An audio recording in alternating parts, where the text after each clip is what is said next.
দেখতে দেখতে আবারও কোরবানির সময়টা চলে আসছে না। তো কোরবানির আগে তো সবাই একটু কেনাকাটার ঝামেলা মাথায় থাকেই, মানে ঝামেলা বলতে কেনাকাটাও চিন্তা থাকে আর কি।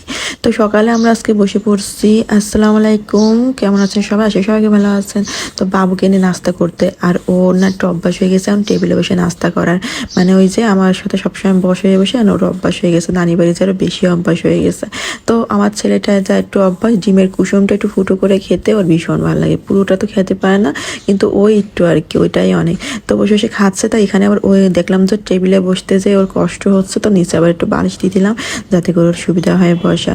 তো এই ভিতরে ওর বাবাও ফোন দিল, তার সাথেও কথা বলে নিল, মানে সে দুষ্টামি আর কি। তো খাবার চিনি নিচ্ছে, ডিম নিচ্ছে, মানে ওর যে ঝাল লাগলে ও চিনি খাবে। তো এই করে করে আমাদের নাস্তা পানি তো শেষ হয়ে গেছে। আর দুপুরে আমাদের তেমন কোনো রান্নার প্রিপারেশন নাই, কারণ আমরা দুপুরে রান্না করা রয়েছে। আর আমরা একটু বাইরে যাব জানি কেনাকাটা করার জন্য। তো বেরিয়েছিলাম নিজেদেরও কেনাকাটা করতে, কিন্তু আসলে হয় না। একটা দিকে আসলে আমরা মেয়ে মানুষ, তো একটা জিনিস আমাদের চয়েসই হইতে চায় না। তো ছেলেকে রেডি করা তো মানে মাথার পরে বিশাল একটা যুদ্ধ, মানে ঘরের এই অবস্থা, মানে কেউ তো আর থাকবে না যে এগুলো পরিষ্কার পরিচ্ছন্ন করে রাখবে, এসে আবার এগুলো পরিষ্কার করা। এখন যদি সব গুছায় গাছায় যায় তো আবার কি করব, দেরি হয়ে যাবে। যেহেতু বাবু টাইম করে আমাকে বেরোতে হয়, ঘুম থেকে উঠলো, ওকে খাওয়ালাম, তারপরে আমরা গাড়ি আসলো, তারপর বেরোয় গেলাম। তো ওই যে আমার ছেলে একা একা হাঁটাহাঁটি শুরু করে দিছে, আর সে যাচ্ছে হেঁটে হেঁটে, মানে সে জানে তার খেলনার দোকানগুলো কোথায়। তো এসে এখানে দাঁড়াই পড়ছে, মানে সব লাগবে তার। তা আমি বলতেছি, বাবা মাত্র আসছি, আগে তোমার ড্রেস কিনবো তারপরে খেলনা কিনবো। আর বাসাতে তো অনেক খেলনা আছে, আর দরকার নেই আমাকে বুঝাতে। কিন্তু আমার ছেলে অমন না যে জিদ করতেছে বা কি। তারপরে ওকে জুতা কিনাতে নিয়ে গেছে। মেন উদ্দেশ্য হচ্ছে ও একটা কার্টুন দেখে যেখানে বাবা মা বাচ্চার জুতা কিনে দেয়। তো সেটা দেখার পরে আমাকে শুধু বলে জুতা কিনে দেওয়ার জন্য। তো ঈদ এমনিতেও তো জুতা কিনতেই হবে।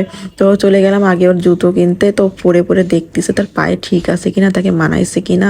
তো বারবার আয়নার সামনে আসতেছে, নিজে নিজে চয়েস করতেছে। মানে ওর পায়ে যখন ওর দেখতেছে না আমি আরাম পাচ্ছি হেঁটে, তখন সে মানে ওটাতে মাথা নাড়াচ্ছে। তার ভিতরে আমি ওকে একটু খাওয়াই দিলাম, কারণ ক্ষুধা লেগে গেছিলো আমার সোনার। কেন ওর খাবারটা নিয়ে আমি সবসময় বের হই, যদি রাস্তায় খিদে লেগে যায় বা জ্যাম পড়ে যায় তখন তো একটু কিছু মুখে দেওয়া লাগে, তাই না?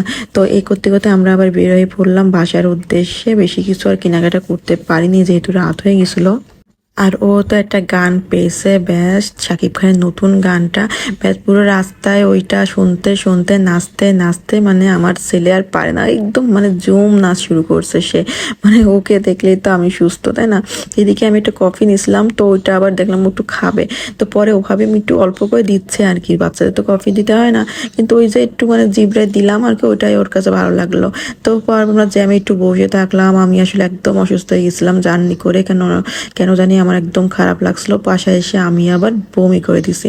তো সেটা দেখে আমার ছেলে দিছে কান্না করে, মানে মার কি হলো, মা তো কখনো এমন করে না, মানে ওর সামনে তো কখনো এমন হয় না। তো আমি আসলে কেন জানি খুব একটু অসুস্থ হয়ে গেছিলাম, হয়তো গরমে এর কারণেই হতে পারে। তো যাই হোক, আমরা আনন্দ করতে করতে একটু জার্নিটা শেষ করলাম। আর এই যে শেষ, মানে দুষ্টামি আর দুষ্টামি তার শেষই হচ্ছে। তো ভিডিওটা কেমন লাগলো অবশ্যই সবাই জানিয়ে দিও। আসলে পেজে তো ঢুকার মতো অবস্থা নেই কয়েকটা কাপেলের জন্য। তো সবাই ভালো থেকো, আল্লাহ হাফেজ।